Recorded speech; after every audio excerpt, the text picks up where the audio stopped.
Friends, मैं रुखसार Nalanda GS academy में आपका स्वागत करती हूं। मैं फिर से लेकर आई हूं आपके लिए 10 क्वेश्चन सीरीज़।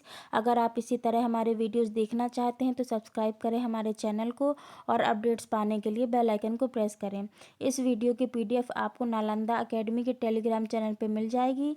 चलिए अब क्वेश्चंस की तरफ बढ़ते हैं।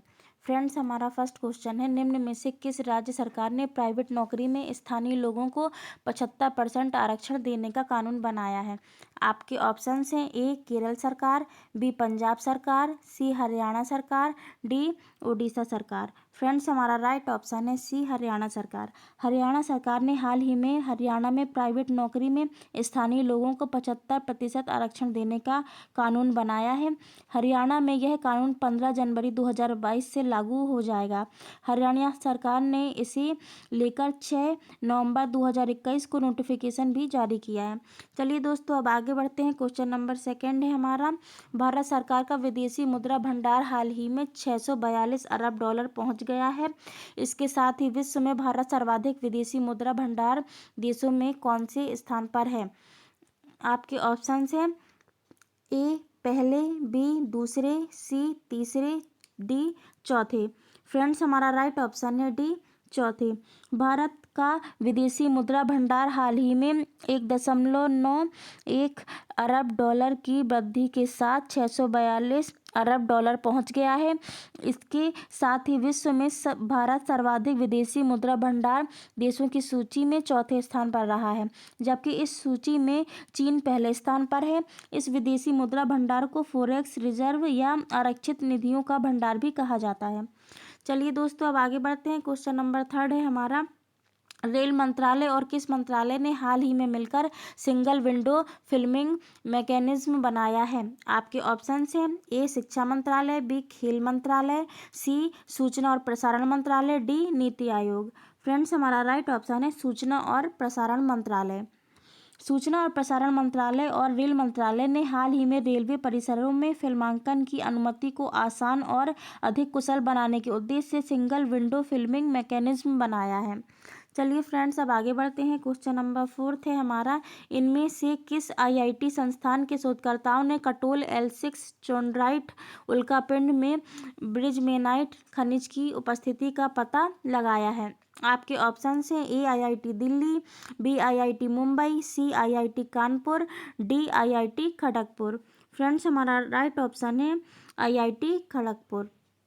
आईआईटी खड़गपुर के शोधकर्ताओं ने हाल ही में कटोल L6 चोंड्राइट उल्कापिंड में ब्रिजमेनाइट खनिज की उपस्थिति का पता लगाया है, जो पृथ्वी के आंतरिक भाग में सबसे प्रचुर मात्रा में उपलब्ध है।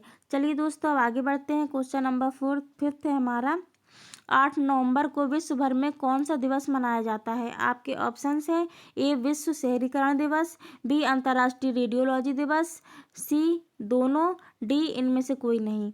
फ्रेंड्स, हमारा राइट ऑप्शन है सी दोनों। 8 नवंबर को विश्व भर में विश्व शहरीकरण दिवस और अंतर्राष्ट्रीय रेडियोलॉजी दिवस मनाया जाता है।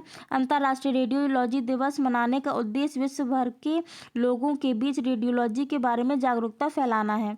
चलिए दोस्तों, अब आगे बढ़ते हैं। क्वेश्चन नंबर 6 है हमारा, निम्न में से किस वाइस एडमिरल ने पश्चिमी नौसेना कमान के चीफ ऑफ स्टाफ के रूप में पदभार ग्रहण किया है? आपके ऑप्शंस हैं, ए संजय मेहता, बी संदीप लट्टाकिया, सी कृष्ण स्वामीनाथन, डी रंगनाथ हैरत।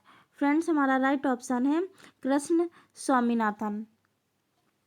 वाइस एडमिरल कृष्ण स्वामीनाथन ने हाल ही में पश्चिमी नौसेना कमान के चीफ ऑफ स्टाफ के रूप में पदभार ग्रहण किया है। वे 1 जुलाई 1987 को भारतीय नौसेना में शामिल हुए। एडमिरल स्वामीनाथन संचार और इलेक्ट्रॉनिक युद्ध के विशेषज्ञ रहे हैं। चलिए दोस्तों, अब आगे बढ़ते हैं। क्वेश्चन नंबर 7 है हमारा, CS वेंकट कृष्णन को हाल ही में किस बैंक का नया CEO नियुक्त किया गया है? आपके ऑप्शन हैं, A Swiss bank, B Bank of India, C Barclays, D NABARD. Friends, हमारा राइट ऑप्शन है Barclays, C. CS Venkat Krishnan को हाल ही में बार्कलेज का नया CEO नियुक्त किया गया है। वे एक भारतीय अमेरिकी और उस पद को धारण करने वाले पहले व्यक्ति हैं। चलिए दोस्तों, अब अगले क्वेश्चन की तरफ बढ़ते हैं। क्वेश्चन नंबर 8 थे हमारा, दक्षिण अफ्रीका के लेखक डेमन गलगुट ने हाल ही में द प्रॉमिस के लिए कौन सा पुरस्कार जीता है? आपके ऑप्शन हैं ए ऑस्कर पुरस्कार, बी बाफ्टा पुरस्कार, सी बुकर पुरस्कार, डी नोबेल पुरस्कार। फ्रेंड्स, हमारा राइट ऑप्शन है सी बुकर पुरस्कार।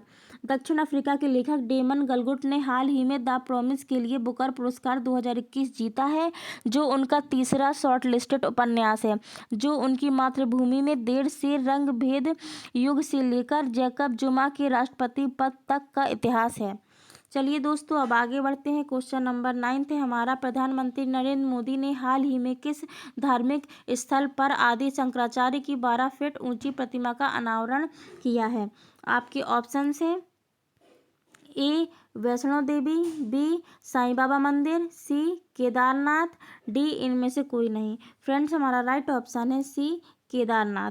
प्रधानमंत्री नरेंद्र मोदी ने हाल ही में केदारनाथ में आदि शंकराचार्य की 12 फीट ऊंची प्रतिमा का अनावरण किया है। लगभग 35 टन वजनी शंकराचार्य की प्रतिमा पर काम साल 2019 में शुरू हुआ था।